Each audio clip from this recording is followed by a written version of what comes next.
Good day, class. Welcome to our modular distance learning in Tle Quarter 4.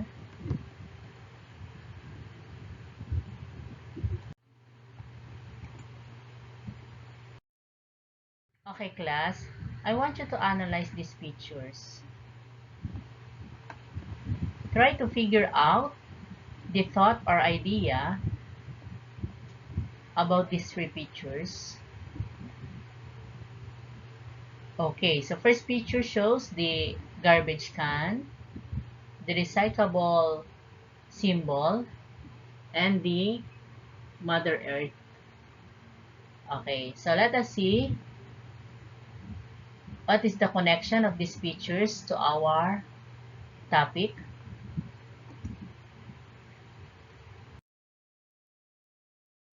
Okay, so we are now in lesson 3, waste materials, storage and disposition. These are the following objectives. We have number 1, cite ways on how waste materials can be stored and disposed. Number 2, know the tips for waste materials storage. And number 3, give the importance of waste materials storage.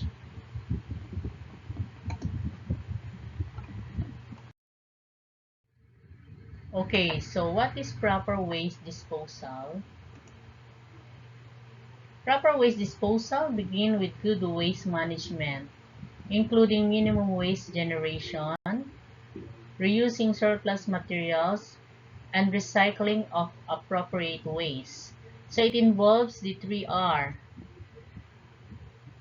These are the reduce, reuse, and recycle.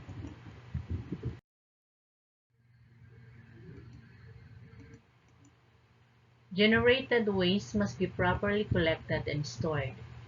Pay close attention to labeling, segregating, and accumulation in a well-ventilated location. This location should be well labeled. These are waste that may be generated during the extraction of raw materials.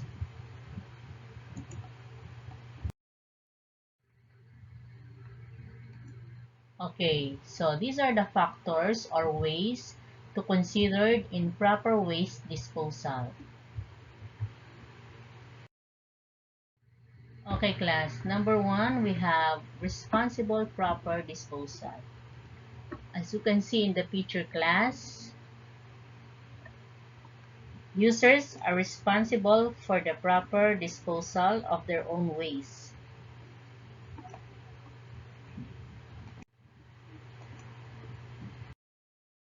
Next is to provide a storage container.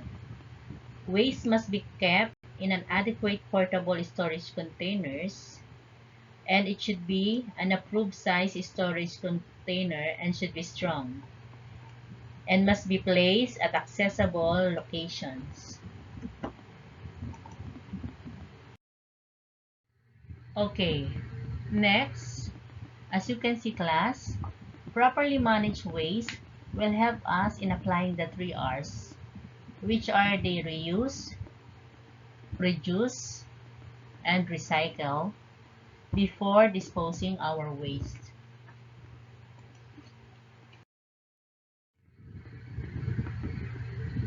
Okay, class, so these are examples of the reusable and recyclable materials. Next is to consider the salvage waste materials. It is very important to know what types of waste we have, because many of these can be salvaged, like this as you can see in the pictures, reuse or recycled.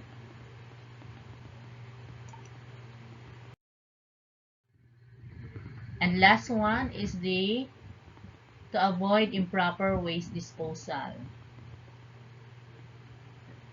Improper waste disposal may severely endanger in public health and also in our environment as well.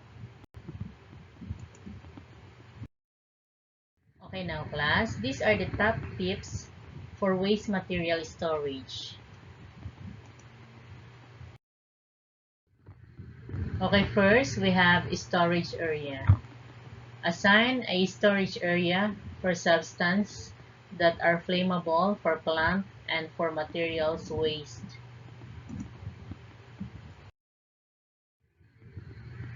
Okay, so you have to provide a storage area like this.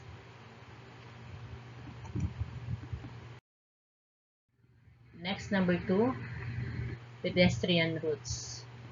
You must not allow storage to spread in an uncontrolled manner onto footpaths and other walkways.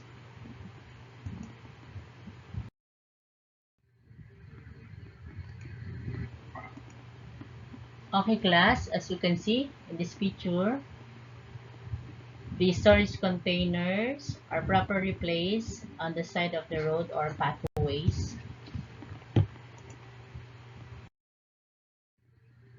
Next, number 3, flammable materials need to be stored that is away from other materials and must be protected from accidental ignition.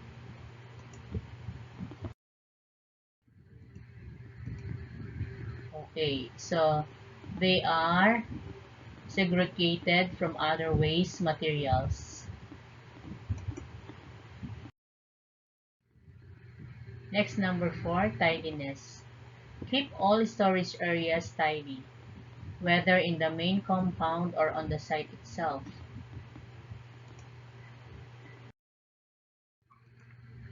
Okay, as you can see class in the pictures, the waste materials are properly segregated, labeled, and stored in a clean container.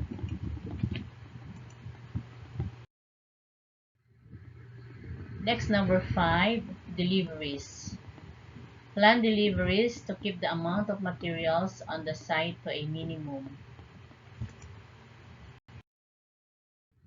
Okay class, so as you can see in this picture, garbage truck is designed to collect and transport waste materials.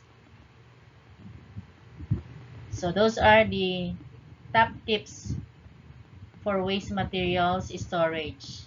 We have to consider the storage area, pedestrian routes, flammable materials, tidiness, and deliveries.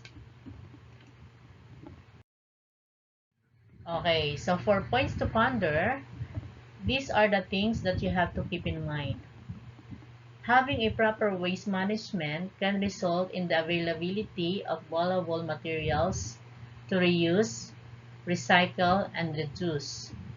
It decreases the amount of waste for disposal that saves space in landfills and conserves natural resources.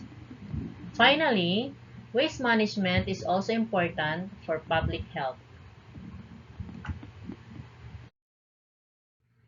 Okay, now, I want you to answer this learning task. These are the following choices. For number 1, blank begins with good waste management. Number 2, blank, waste must be properly collected and stored. Number 3, this container shall be placed at blank locations. Number 4, blank, if not properly disposed, it will be a risk for general safety. Number 5, blank, if materials are stored at height. Number 6, blank, is required not only for humans but also for the animals and our environment as well. Number 7, blank, are responsible for the proper disposal of their own waste. Number 8, blank, do not allow storage to spread in an uncontrolled manner. Number 9, blank, are designated for plant, materials, waste, and flammable substances.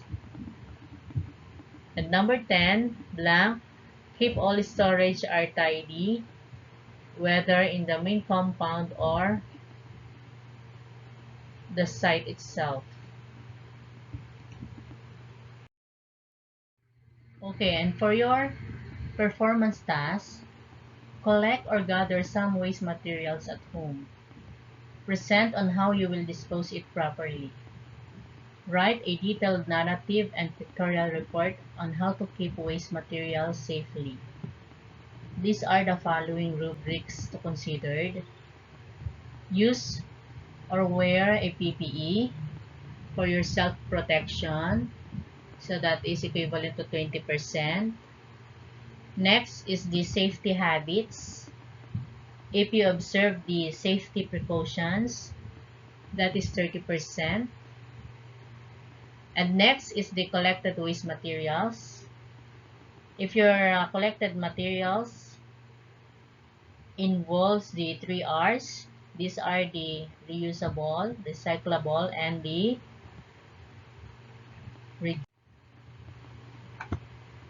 and also the quantity of waste materials you collected. So that is 10%. And last is concise. If you narrate clearly and comprehensive, that is equivalent to 40%. So for a total of 100%. Okay, so as a reflection, after taking this lesson, I want you to write at least 2 to 3 sentences. I learned that blank, and I realized that blank.